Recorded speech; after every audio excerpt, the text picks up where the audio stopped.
guys have photo radar? Because I hate photo radar.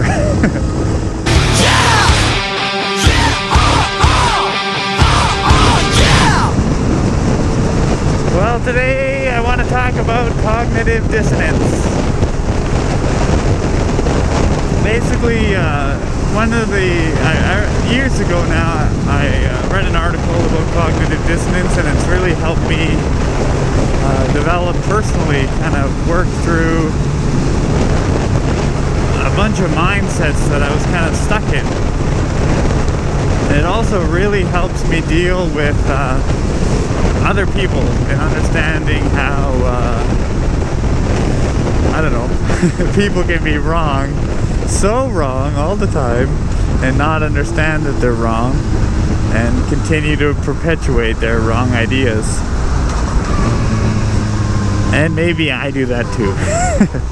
Anyways, what cognitive dissonance is your brain does not like holding two conflicting thoughts. It doesn't mean it doesn't like holding two thoughts that are different. I'm going to use motorbikes as an example because this is a motovlog. But what that means is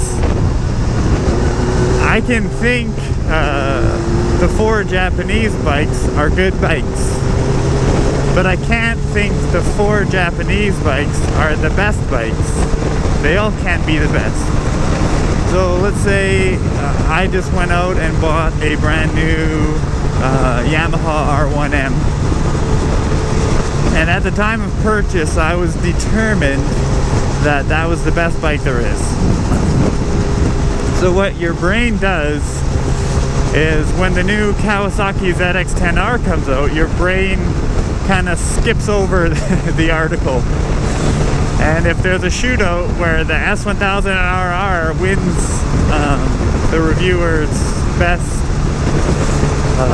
bike of the year, then your brain kind of disregards that guy's opinion, and then it'll latch on to somebody who thinks the R1M is the best bike.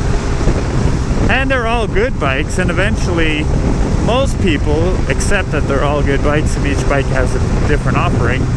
But there's always that one person who truly has their mindset that their bike is the best, and if you chose separately, you're stupid. Because they're not stupid and they chose this bike. And what happens is your brain continues to keep impacting that idea. And that's how people somehow find places, and believe me, I'm using motorcycles as an example. It's not the best example, but it works. That's why you run into these people who think the R6 is the best bike ever, and it has 180 horsepower, and yada yada yada. They their brain stretches a whole bunch of truths, and basically their brain fights any thoughts counter to their held beliefs, and obviously religion is a huge one. And for me, once I realized I was holding on to a belief and my brain was just proofreading all inputs to hold on to my certain religious belief, to keep enforcing it because it didn't want to hold things like I'm just going to use an example is homosexuality. In my religion, that was considered a sin, but you meet homosexuals and it's not sin, it's love. And there's a lot of heterosexuals that are terrible in their relationships, and they should maybe learn from some homosexuals how to love. So those ideas, my brain just kind of was always proofreading them, and trying to not make itself hold that I had had an infallible religion and that new truths were becoming evident to me. But eventually, luckily I saw what my brain was doing. And let's hope these monkeys who believe that their bike is the best, blah blah blah, are gonna let truth come through. But the point that's really been bugging me, and even this morning, we're coming up on Halloween, and one of my family members posted a meme where the kids were trick-or-treating, but the kids were all said, oh, I'm allergic to peanuts, I can't have sugar, I can't. They had all these dietary restrictions. And that is a point where cognitive dissonance really causes a strange feedback loop. And you might not understand this as a parent, but if you're not you might not understand this vlog if you're not a parent, but I'm hoping if you're not, just pay attention, because you're going to run into it hugely. And you're going to have to fight it within yourself, as I already see myself having to do a lot. And essentially what's happening is new knowledge has come out about food that we were given as kids. It isn't the healthiest choice. And so now my wife and I, we really watch our kids' diets, and we don't feed them the same crap that we were given. And it's not that my parents were bad, it's just that they didn't know.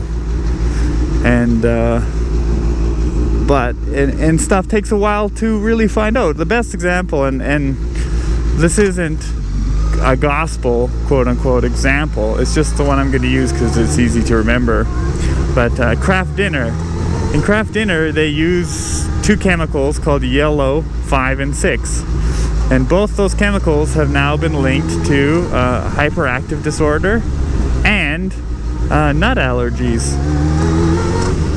And you can research the science on your own time, but I'll give you a real quick gist of it.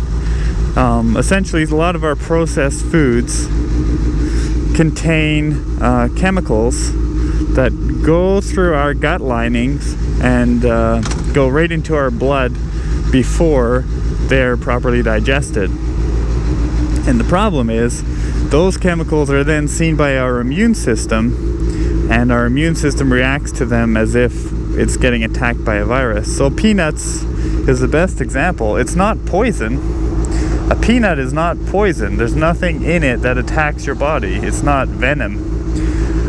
But what happens when someone who's allergic to peanuts eats it is their body, as it goes through their stomach lining into their blood, and their body overreacts.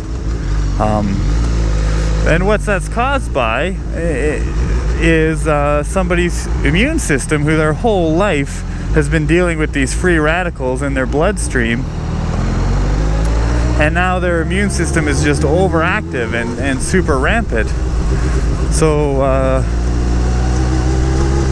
we avoid feeding our kids those types of foods, and we're not crazy about it, but we just try and avoid that. So for Halloween this year, we're giving out toys instead of candy, because across the board all that shit that they put in gummy spiders is bad for people. It's bad for human consumption. Yellow, 5, and 6, believe it or not, food with numbers in the name, is bad for you. So we've chosen to monitor our kids' diet and try and keep them as healthy as possible based on new knowledge that's come out. Now, the problem with the older generation is, and this is all parents, including myself, is parenting is such a huge responsibility that your brain can't take the stress of constantly dealing with your errors. So you kind of hold on to a belief that you're a good parent, And the decisions you made with your kids were the right decisions to make.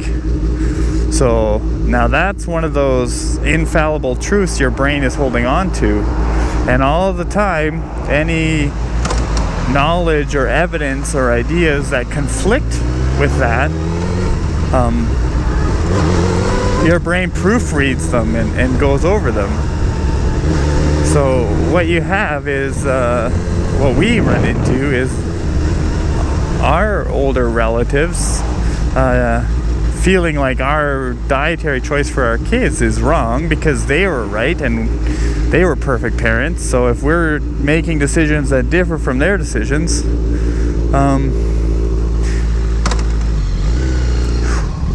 nice. If we're making decisions that differ from theirs, then we're making the bad decisions, and they don't want to listen to the science or read the articles, or their brain can't effectively entertain the notion.